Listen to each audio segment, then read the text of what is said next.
beef tapa, dried pusit, karmelado, asin man iba-ibang native products. Pirasa na iyan sa kadakol na produktong tampok ngunyan sa Orawa San Masbate Trade Fair kan Department of Trade and Industry o DTI Masbate na opisyal na pigbuksan kasudma sa Ayala Mos, Legazpi.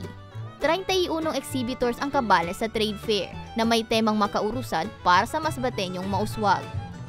Si Daisy Doctolero gikan Milagros Masbate, pigbidaan sa iyang panindang karmelado, nasaro sa pinakabistadong produkto kan sa indang probinsya.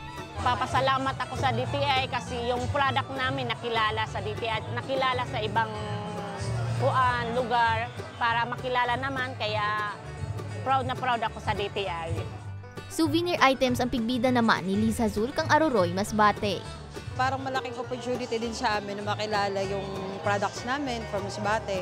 At the same time, yung promote namin dito is yung advocacy namin na matulungan yung locals, which is yung mga gumagawa ng furnitures, yun.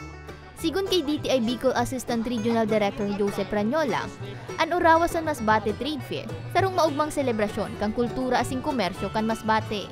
The trade industry, dalawa yung two-prongs function, one of which is yung enabling business and as well as protection or empowering our consumers.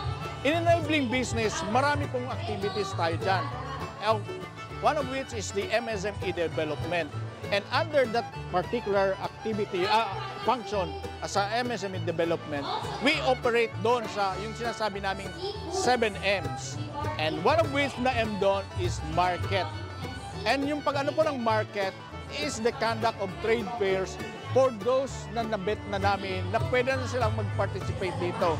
Once they've developed their products, they've introduced innovations on their products, nagkaroon sila ng mga product innovations, product development, inebebet namin yon. Pagkatapos, pag pwede na sila dito sa provincial trade fairs, pag umangat-angat naman yung category nila, then pupunta sila sa regional trade fairs, then they can also go to the national trade fairs until such time nakarating tayo that they are ready for export yung ano.